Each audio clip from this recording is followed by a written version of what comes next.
Hello, athletes and fans of bodybuilding. I'm Linda Murray, 8 times Ms. Olympia, and you are watching Olympia TV. Joining me, my co-host, Wendy Fortino. Hello. Camille Perriott. Everybody. And today, our special guest, 2 times Rising Phoenix champion, Helle Trevino. Hi guys. Welcome. Uh-oh. Hello. Yes, hello. Hello. I love that new look. Oh yeah. Thank you. I'm glad you like it. Because sometimes, you need a new style. Oh yeah, girl. Yeah. Yeah. So I've been checking you out on social media, and Oh, have you? yes. And you were so missed at the Olympia last year, and I think And I miss you guys too. You said what? And I missed you guys too. Yeah, man. So my first question is, we met and we were on the same stage in 2003. So my guess is you placed 7th in the world, but my guess is your plans, you're like, I'm going to take that Linda Murray out.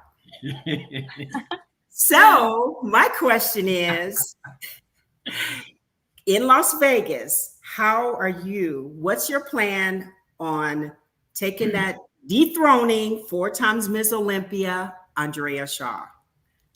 Because I know you go to win, girl. You're not just, that was the photo. Not just making a comeback. Linda, I thought that was your announcement that you're coming back to compete this year.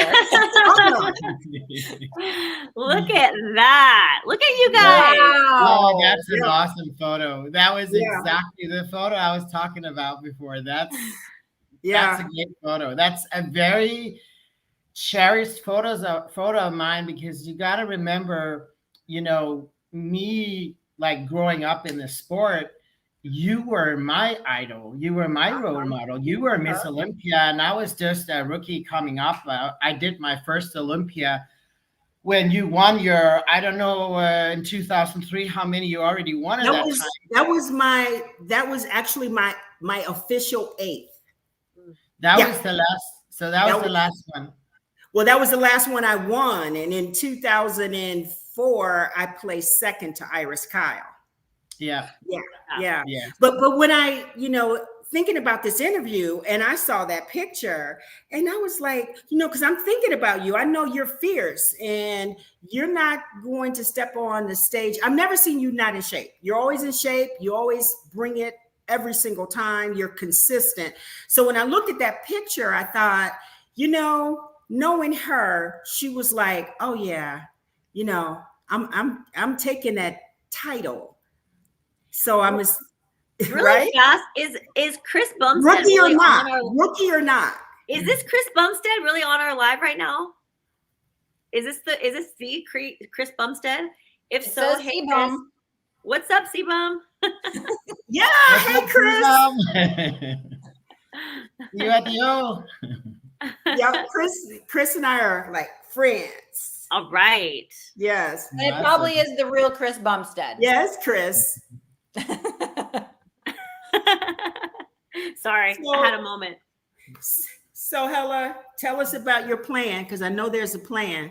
Yeah. Well, of course, you're an athlete yourself, and been for many years, and competed for many years, and been at the top for many years. So there's always a plan. And also, there's nobody competing at the Olympia who doesn't want to win it. And of course, I want to win it. I've been wanting to win it for several years. I won the Rising Phoenix when there was no Olympia. So of course, it's having won the Rising Phoenix at the time where there was no Olympia. It's like you kind of won the biggest in the world. There was nobody else to beat than at the Rising Phoenix. That was the highest, that was the Olympia at the time. But I don't have the Olympia title. So of course I won that title. And I'm like really I can't let that go. You know, Mhm. I need to win that title. Yes, yes. So, Can you so the, can you explain to everybody that, because Linda revealed this earlier and I didn't know this, and I'm sure a lot of people are not aware, but if you won the Wings of Strength women's bodybuilding when the bodybuilding for women was not at Olympia, you are lifetime qualified to compete at the Olympia. I didn't know that. yes, I got the same privilege as a Miss Olympia. It's the same criteria for if you win the Olympia, then you have a lifetime qualification for it. And since the Rising Phoenix was the Olympia at the time, I was granted the same, or all the Rising Phoenix winners were granted the same courtesy. Which I'm of course very happy for, because I had a longer time to prepare, and it's been like a long preparation because as most of you guys know, I had a serious injury back in 22 where I tore 2 tendons off, like fully ruptured 2 tendons in my shoulder, and had surgery, and still decided to compete the same year. I wasn't my all-time best, but at the time it wasn't really. That was maybe the first time. Now I say you always go in to win, and of course you always have the hope, but it wasn't the immediate goal that year. It was more like, once you get like a really serious injury, the first thought is like, shit, is this a career-ending injury? Is this it? Forced to retire, and I wasn't ready to retire, and I didn't want to retire. I didn't feel like my body was, in a place where I needed to retire. So I had a very hard year mentally in 22, kind of overcoming that, and I felt like I needed to get back on stage. Sort of like if you fall off the horse, you got to get back on. I felt like for my own confidence and for myself, I had to show myself that I could overcome this and come back. And I still took third. Yeah, you still took third, because the previous year you placed second to Yes. Andrea, and then you had the injury between 21 and 22, but you still followed through, competed, and placed third. So that's impressive. So of course, with that being said, my goal changed after that. I wanted to fully recover from the injury. It was healed, but I still had some imbalances. I had to get more size on. It was probably like one of the smallest physiques I brought to stage. So I wanted to bring back that size that I'm known for, and that I think is my that's my strength, my size, my density. You remember Steve Wennerstrom, the female bodybuilding historian? He very early in my career dubbed me the queen of density. Oh yeah. I can see that. It's like every athlete want to play on their strengths. And so I spent all of last year just building, and the same this year, just building that size back, and just it's going to be a really great show in Vegas. Oh yeah, I know that. We have such a great lineup. I mean, we have Angela Yo, Elcione, Lavina, Teresa Ivancic. Just a great lineup. Oh my goodness. I think it's probably the most competitive lineup in years. Oh yeah. It's really the amount of quality on that stage is going to be crazy. Well said, Helle. I'm in total agreement. And that was one of the things at the last Olympia.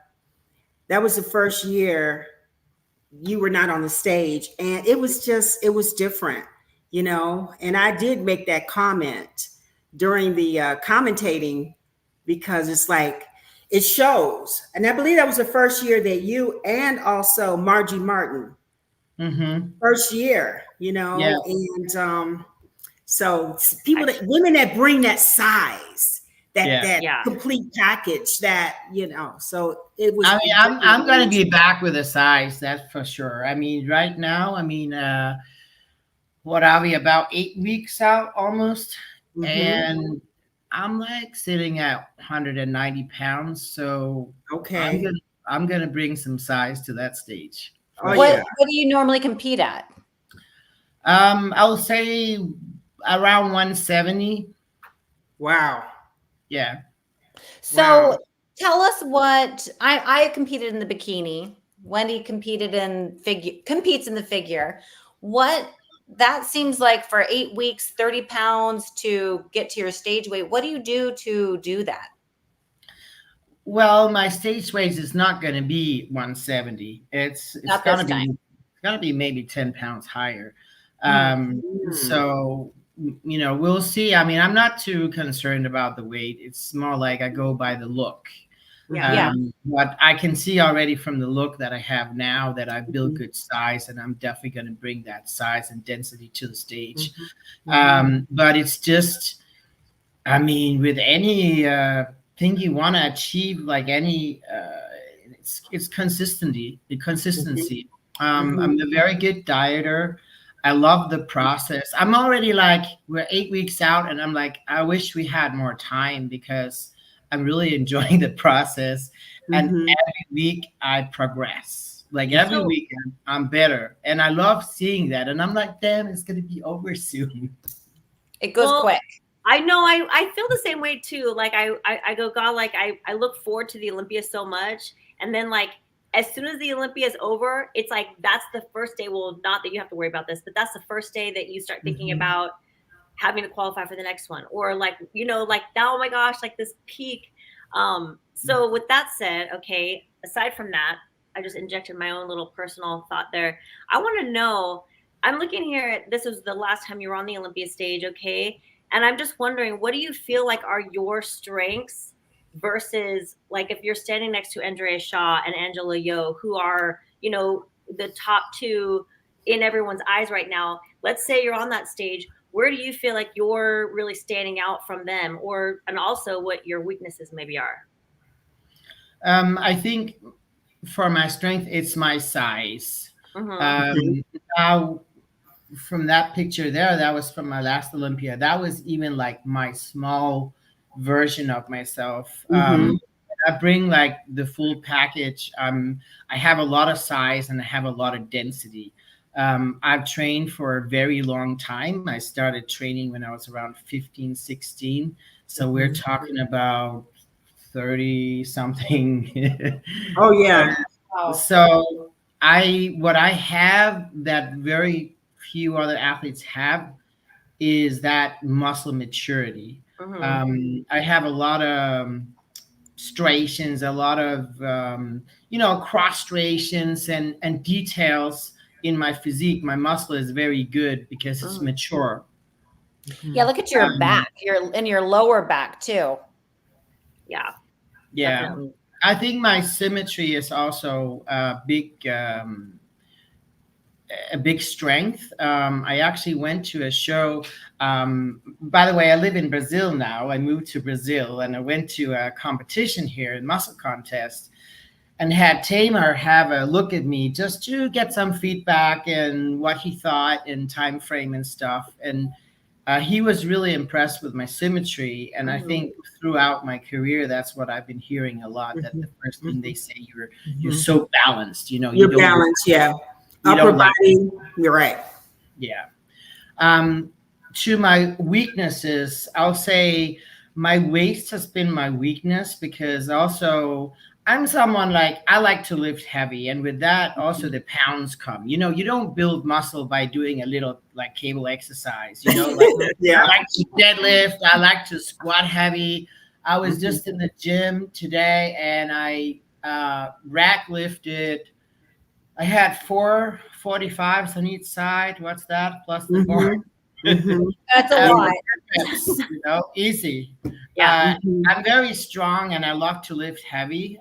So you got to be a little careful of your midsection. Yeah. And that's where this year is going to be different. because I worked a lot with vacuum. I wore a waist trainer a lot.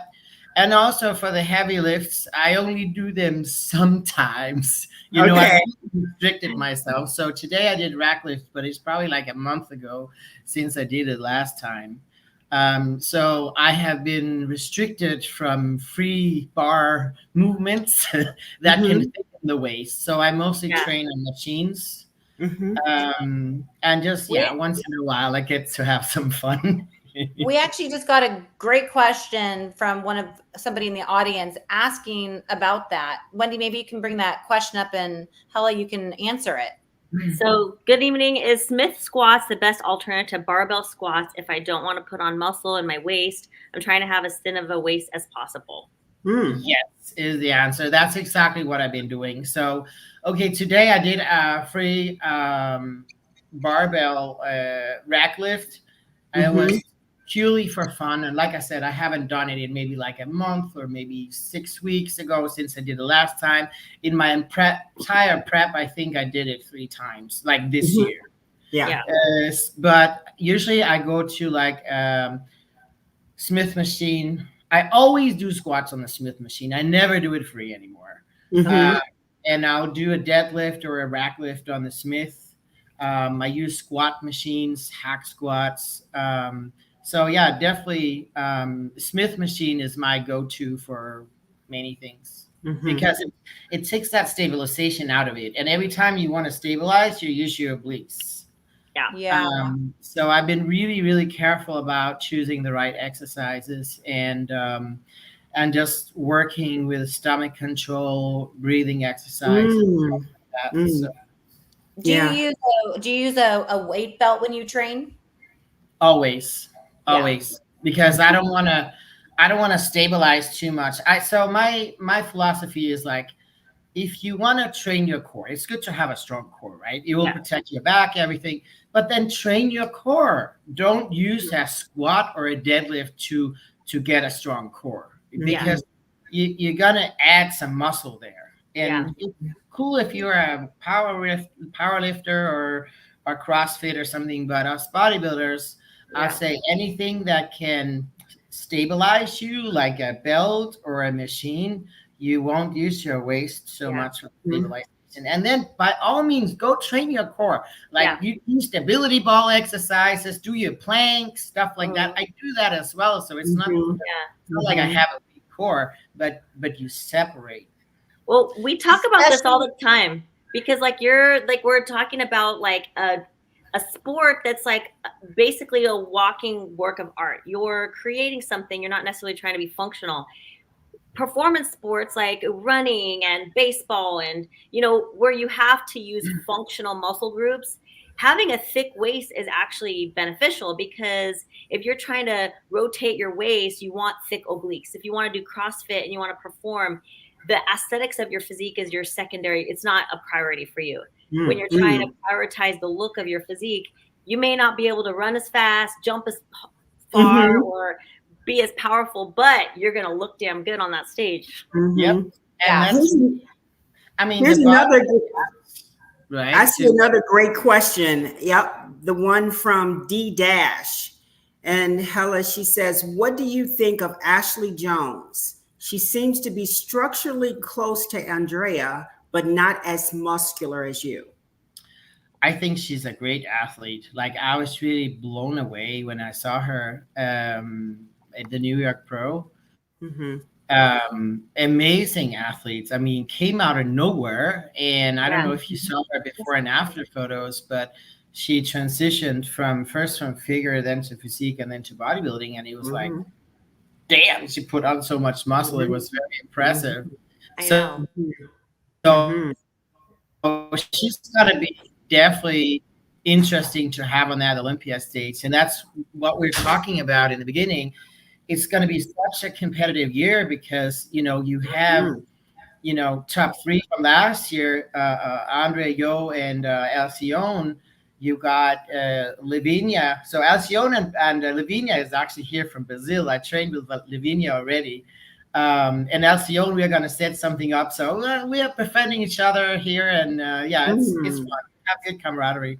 But I've also heard like Amazonka from, I think she's from Russia, is Okay. going to compete at the UK, at the Who? UK show. And how is she gonna look on stage? I mean, I have never seen a bigger woman in my life. Yeah. So if she wins that UK show, she's gonna be in Olympia too. Mm-hmm. Uh, and we Who? got Who are you talking about? I didn't hear. do you know Amazon? Cause she's like a huge phenomenon on Okay. Instagram. Wow. Okay. Millions of followers. She's like the biggest woman in the world. Ooh, Okay. I'll have to Yeah. look her up. And yeah, we got Ashley Jones coming in hot. We got Sherry Priami has qualified. Mm-hmm. Yes. Yes. I mean, we still have a few Michaela shows. Aycock. Yes. Michaela Aycock, she's the most shredded athlete ever. Right. We got Christina Mendoza, who has a beautiful structure, just qualified. I mean, this show is the most, in my opinion, competitive Olympia that has been. I agree. 100%. 100%. I'm so looking forward. And this is what I've been looking forward to, is to see women bodybuilders, to see 10 women on that stage that like rock it and bring it. Yeah. You know what I mean? Like I see that consistently in bikini division. I see it in the wellness division. I see it in, fitness. And I'm like, this is the world championships. Like I want to see the best, the top 10 in the world. And this is the first year where it's like across the board, just dynamic athletes.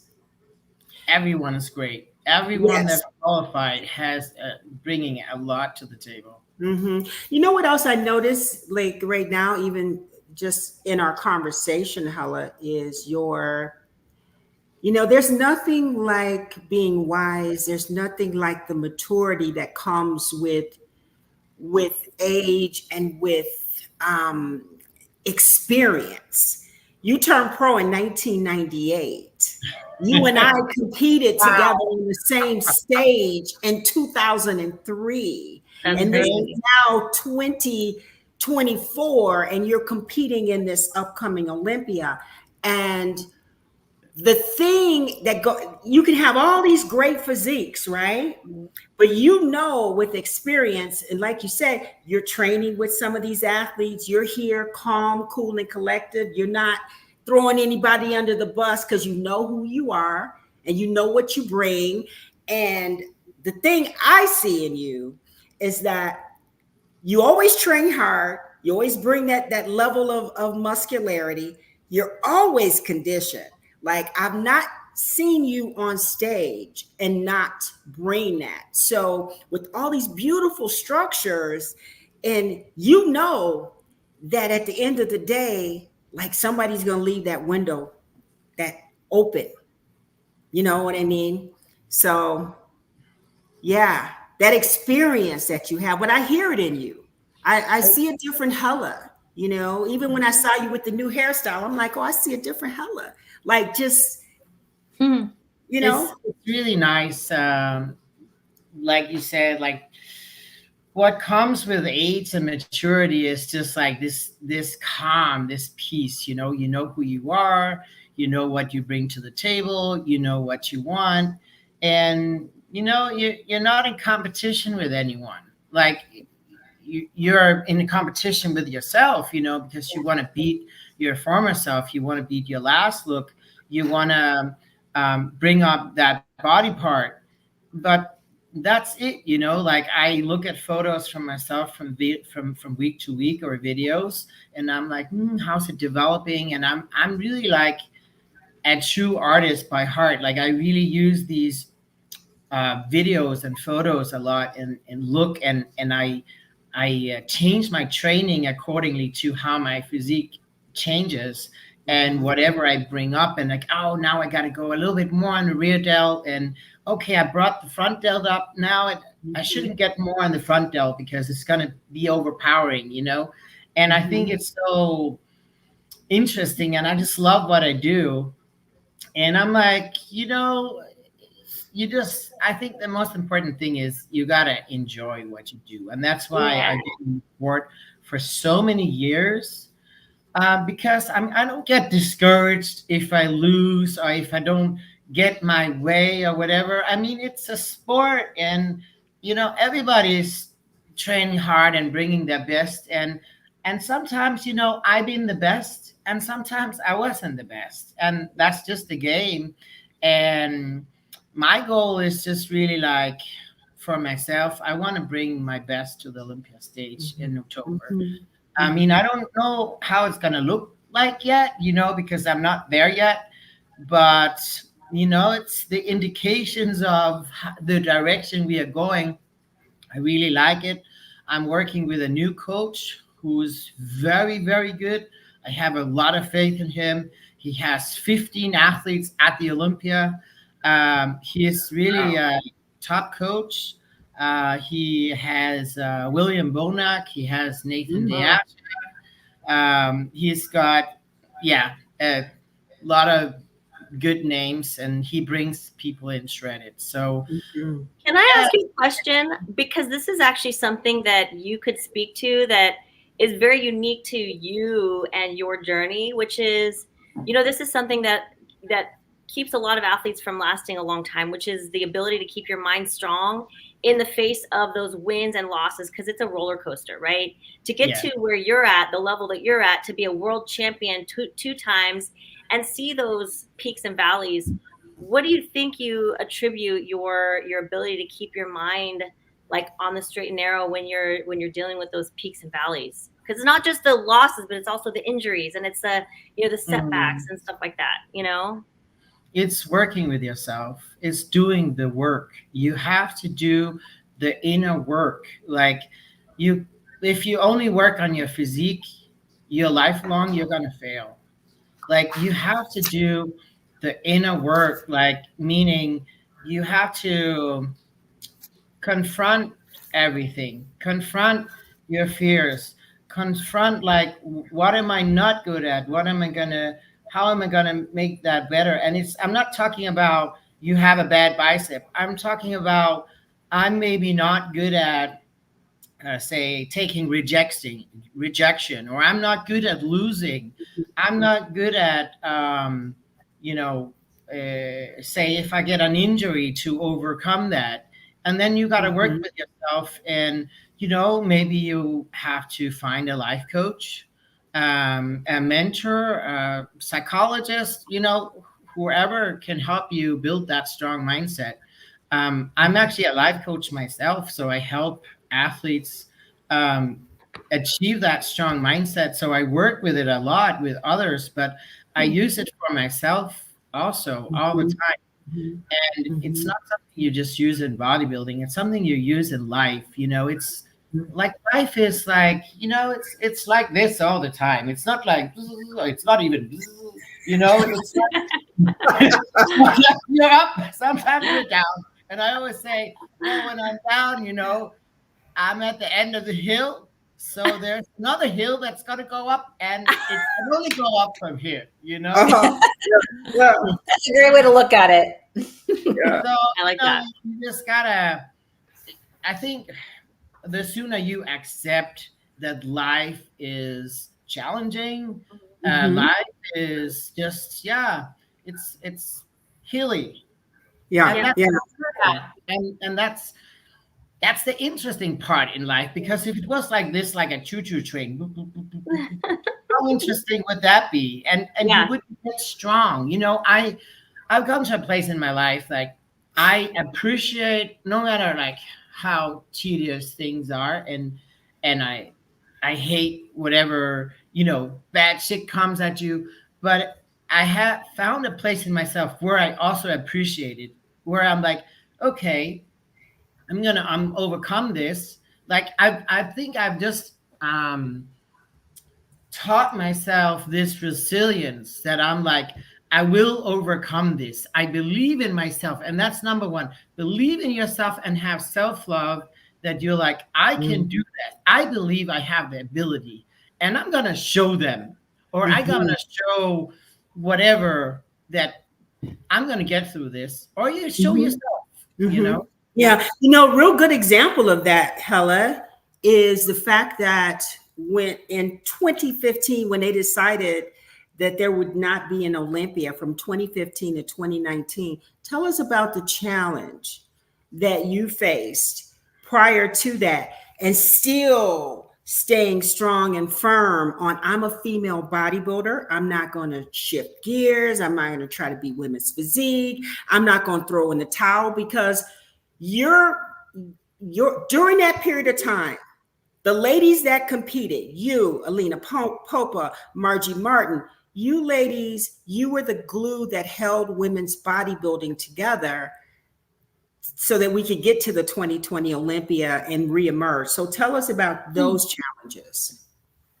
It was super tough. I mean, I remember we were all devastated because, I mean, who would have thought that, it's like all of a sudden you're told that your sport is just going to be dead. It's just going to be extinct. Like, we don't want you guys anymore. I mean, at one hand, you kind of felt rejected, like you weren't good enough, like nobody wants us. And also we were in shock, like, because I was on my way up and I was placing better, and I was, of course, chasing that title, and I was starting to win qualifiers and getting there, and all of a sudden everything was over.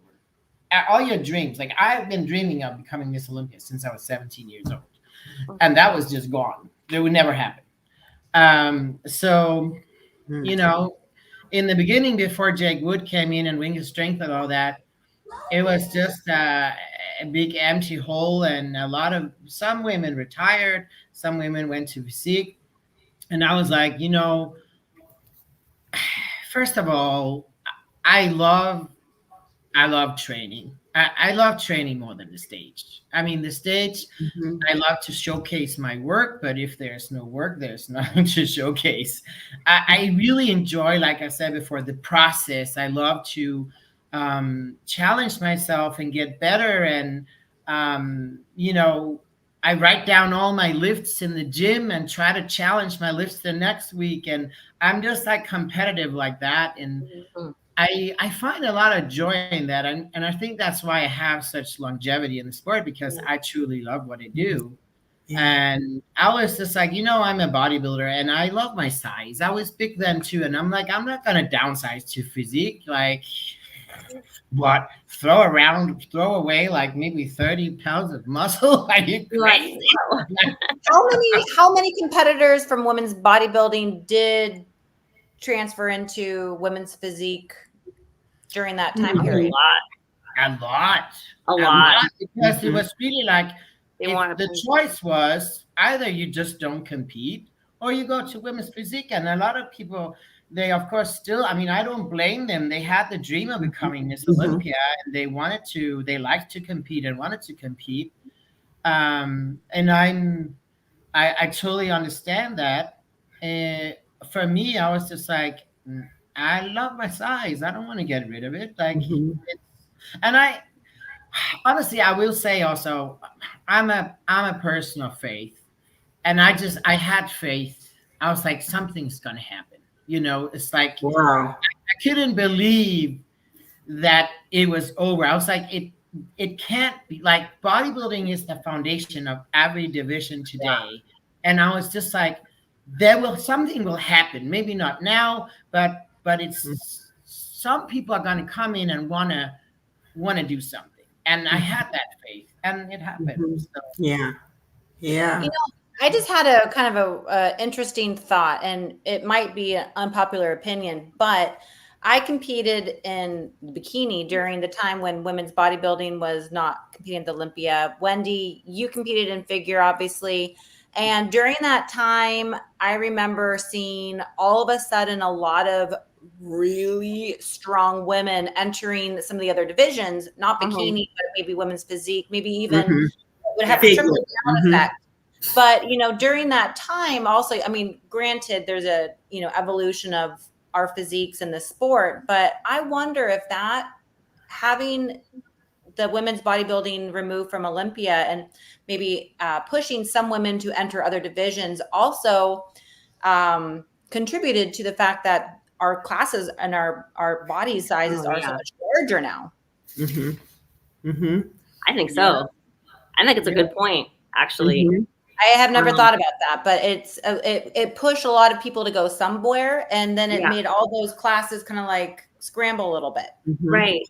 Well, think about it. To your point, Camille, I mean, these women, like, you know, you're looking at Helle Trevino. She spent her entire life to build the physique that she's built. She doesn't want to go anywhere. She's worked so hard to create this muscle and this beautiful physique. So now she's being told, so like the women, they didn't want to have to make drastic changes, but they wanted to go somewhere. So if you have a mass number of people going into a certain division, well, I mean, that's gonna inject into the division. So I mean, I think that there's a lot of validity to that, to be honest.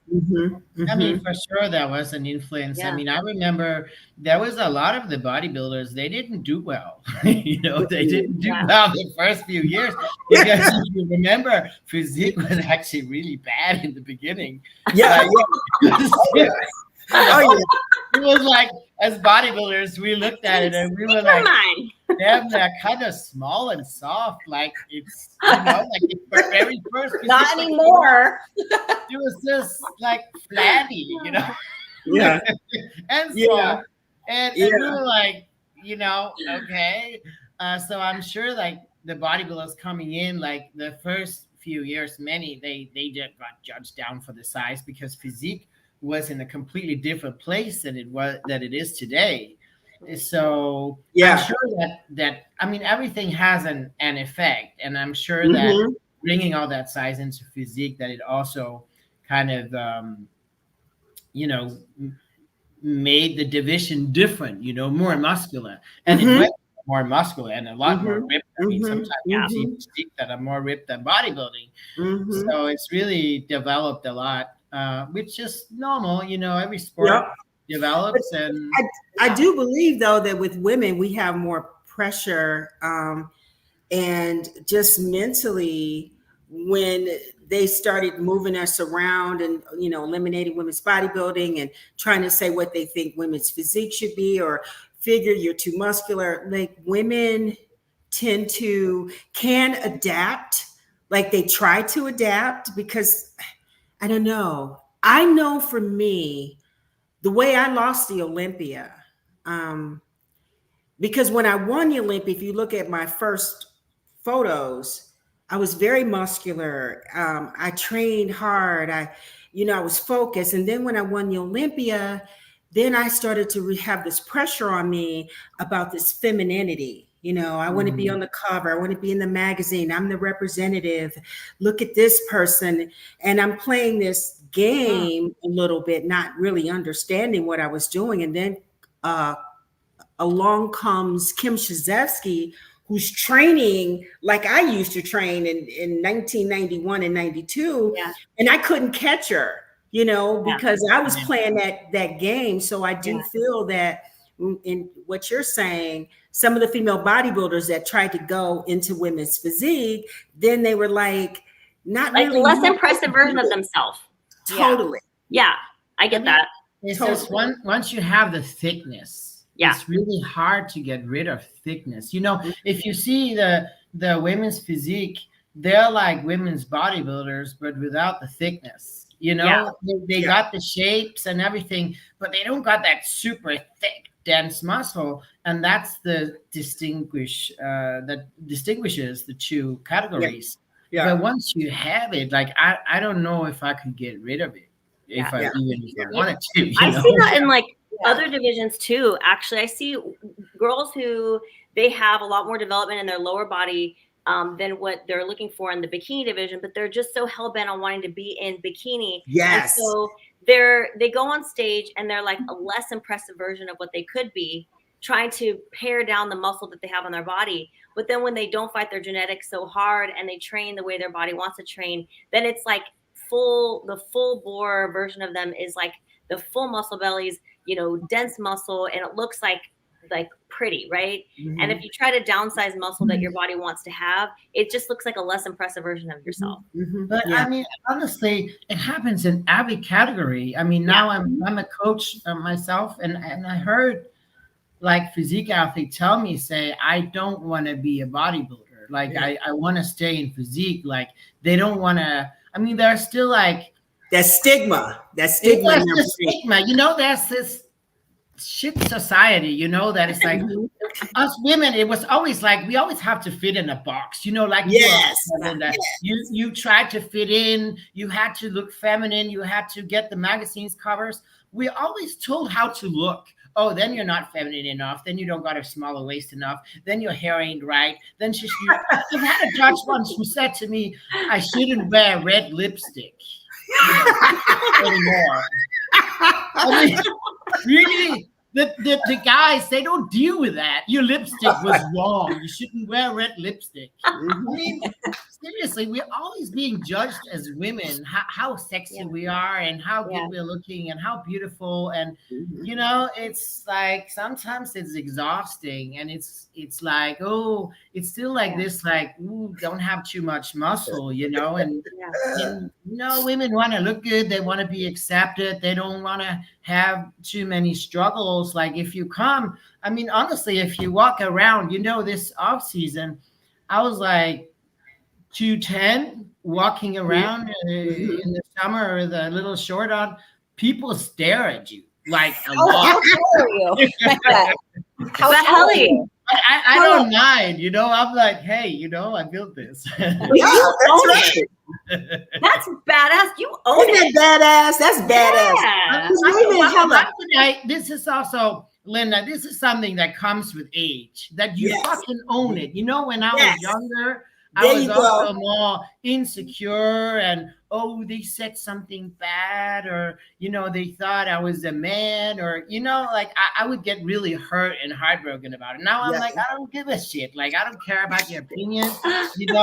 I love what I do. I love how I look. I have spent so many years building this physique, and I love this physique, and I don't want to look anything different. And if I stopped competing today, I would still want to look like, I still want to go to the gym. I want a heavy weight. I want to bang the weight. I want to be big. I want to be strong, because that's me. Yeah. Yes. If people look at me, I'm like, I'm like, come on. If I would have been normal, I would probably have looked too if I saw a 210-pound girl in a mini skirt, I would probably look as well. I'm like, feel free to look. I built this. Yes. So how did you handle that? Because you were over in an Arabic country. I know, drop the mic. You were in an Arabic country hanging out for a while. And I was like, when I heard, I was like, look at Helle. She just knows so bad. She's over it, right? How long were you in Dubai? Yeah, I was in Dubai. So the thing about me is I love to travel. And, for me, people have a lot with bodybuilding. Oh, I got to have my base. You can't really travel. I'm like, I need a good bed. I need a kitchen and I need a gym. That's all I need. Yeah, grocery store, but they're everywhere. So that's the requirements, and you can find it anywhere in the world. So I actually been living in Venice Beach, California for 10 years. In January 2022, I decided to travel the world, and I've been traveling ever since. That's amazing. So I went to Mexico, stayed there a bit longer than I intended to because I ruptured the 2 tendons, decided to have my surgery there. I had an amazing doctor and team, did the whole rehab there, spent 6 months there. Then I had a coach that said, hey, I think we should do this. I'm in Dubai. Come over here for 6 months. So I spent just 6 months training for it. I've been out of training 6 months, went to Dubai, trained 6 months, got into the and then I was like, after, what am I going to do now? Okay, I hadn't been home for a long time. I'm from Denmark originally. And, COVID and everything, it's been years. And I was like, I need to visit my family. So I ended up hanging out in Denmark and Sweden because one of my best friends is Irene Anderson, IFBB pro women's bodybuilder. Yes. She lives in Sweden. It's like about a 4.5-hour drive from Denmark. So I spent all my time with Irene or at my family, traveled a bit. I had some training seminars, posing seminars. I went to Switzerland to have a seminar. I had personal training clients in Italy, in Switzerland, in Spain. I went to the M Pro show in Spain, Emilio. bodybuilding show, and yeah, just had fun, met fans, made some money, and after that, I was kind of like, okay, I want to compete. Where do I want to do my prep? And I like great gyms, so I already trained at Gold's Gym Venice for a long time. Then I was in Venus in Dubai, which is an amazing gym. This is probably the biggest gym I ever saw. And then I was like, you train at the Oxygen Gym, but you didn't train at the Oxygen Gym. Well, Oxygen is only for men. Women are prohibited. Ooh, really? That's right. Yeah, they're serious about that. So, in my opinion, the 3 best gyms in the world is 4 best gyms is Oxygen, Venus, Gold's Gym, and I think Bev's gym is also up there. He's really added a lot of equipment. Because they're always changing their equipment. Yes. And then there's Ironberg in Sao Paulo in Brazil. So first I went to the Olympia, November 23. Then I went to Mexico for a little bit to see a friend.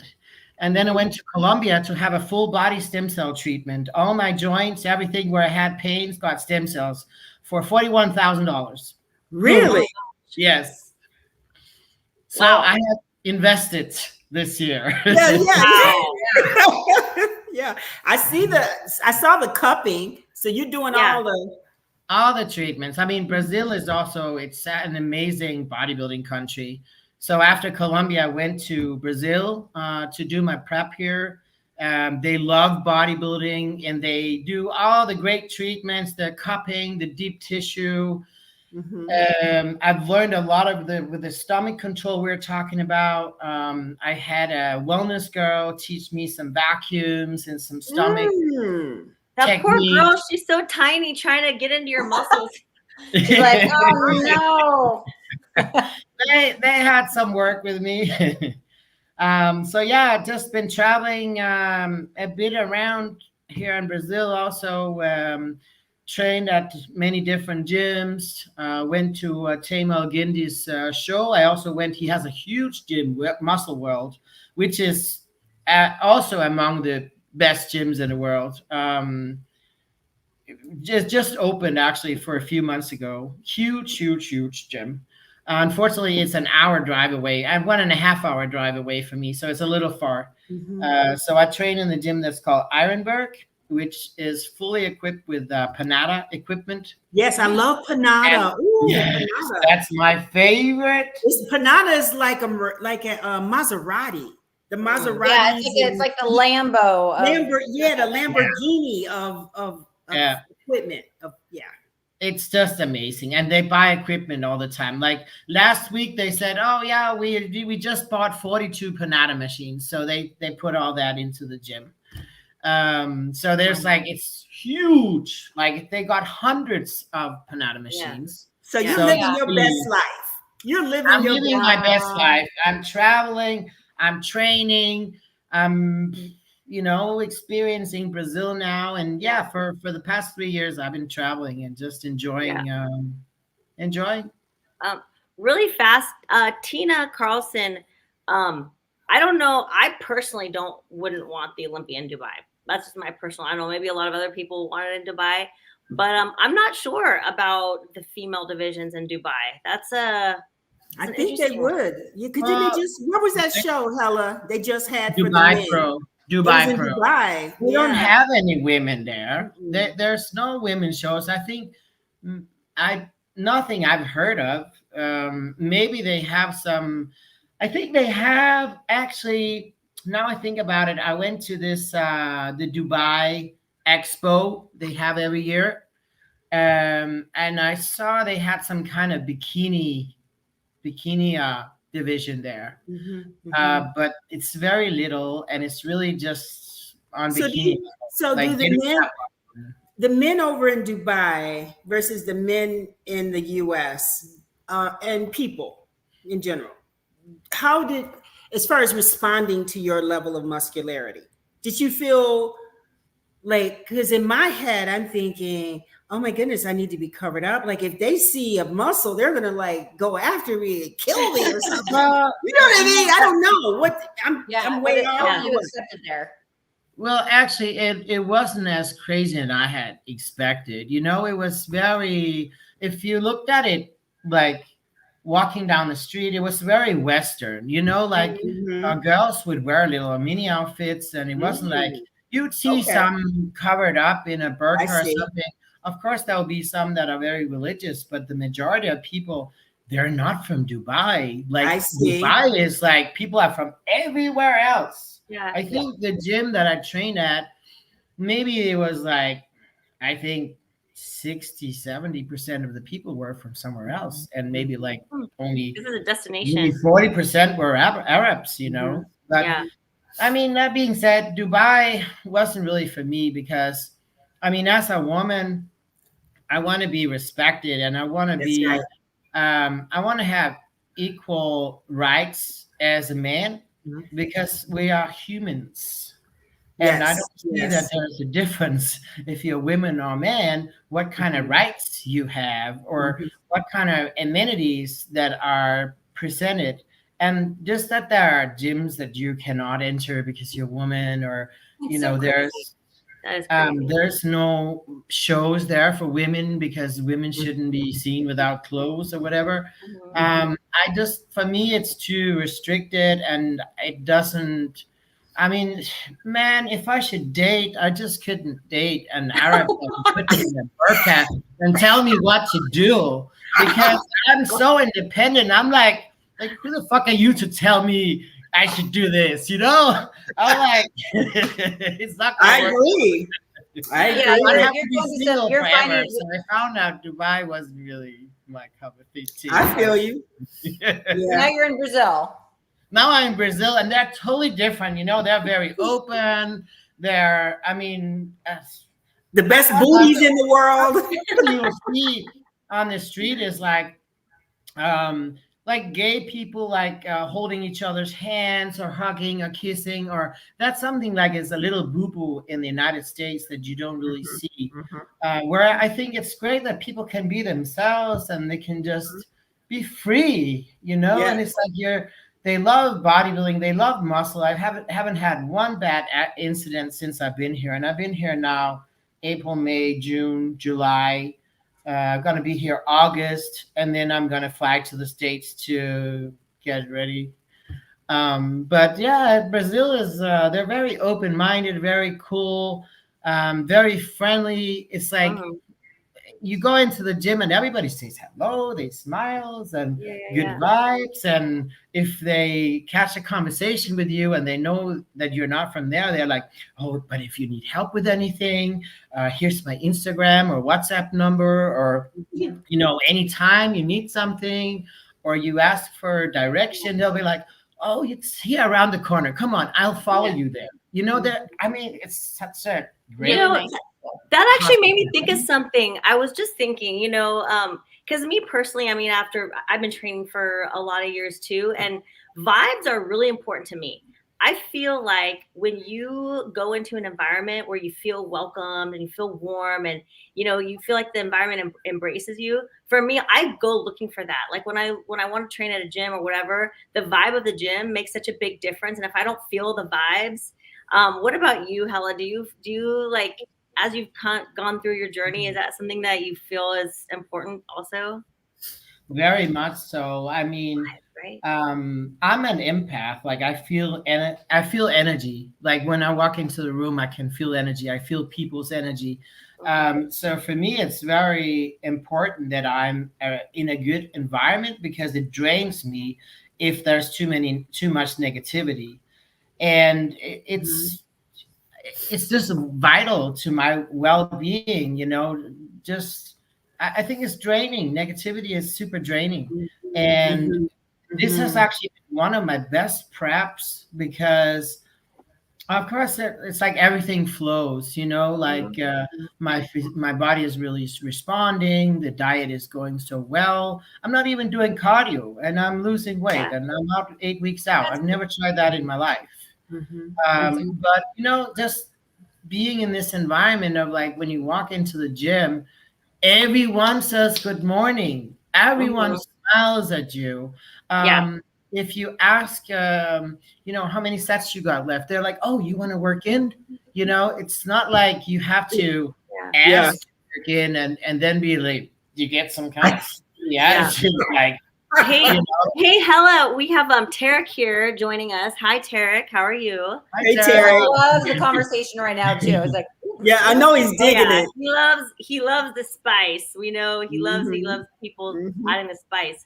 He wants to answer the question. Yeah, I would love Mr. and Miss Olympia in Brazil, and the reason for that is that bodybuilding is huge here, and it's also big in America, but I see it as such as it's kind of saturated in America. It's like the bodybuilding that's there is there. I'm not saying it couldn't still be marketed, but in Brazil it's like new, and it's like booming. It's like it's like it's on the rise, and I think you can really do a lot of great business here because it's like the stocks is going up, and you gotta jump on it while it's going up. Yeah. And it's just people love it here. It's crazy. Like everyone I meet, I can go to the grocery store and some little old lady is like saying something blah, blah, blah, blah, in Portuguese and like, yes. And I'm like, oh, eu falo pouquinho português. So Obrigado. Yeah. Good job, Wendy. But honestly, I really fall in love with Brazil, and I fallen in love with it so much that I've hired a lawyer, and I'm working on a visa now, and I'm going to move here. The bodybuilding industry. Where you wanted to settle down after you competed, since I mean, I've been traveling so many places, and honestly, the best place I've been traveled to is Brazil. It's very affordable. Also, if you wanted to host a competition here, it's very affordable. The food, the hotels. I mean, I live in a really nice Airbnb with pool and gym and everything for $1,200 a month. Wow. Maid service, concierge, gated building, security.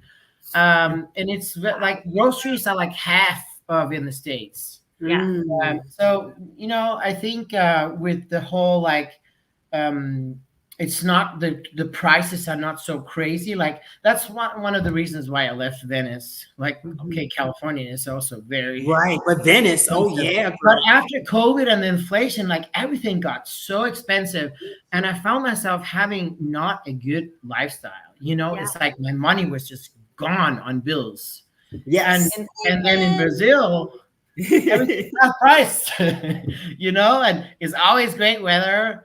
It's winter right now, and we got like, what we got, like 75. Let me see here.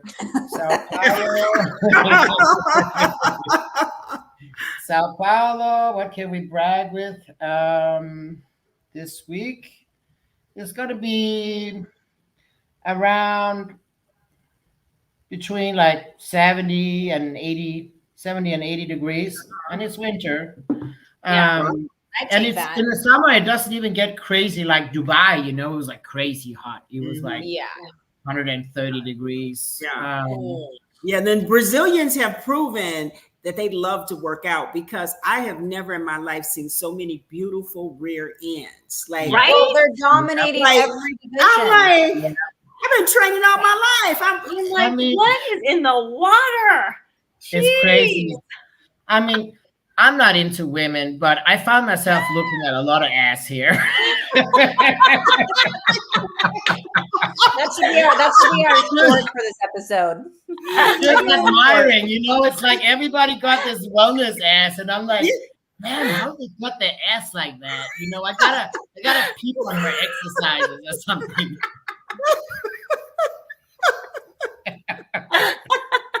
You know what? Guess what? You don't have to be in Brazil for that, because that's what social media is for. Yeah, guys. What? This has been such a absolutely amazing conversation. I'm truly like, Helle, this is just, I'm so happy for you. And I can just see the light and see, like, just amazing. Yeah, you really. I just feel like I'm in the right place. I feel home here. I feel happy. I love the gym I'm at. I'm thriving. I'm thriving with my new coach.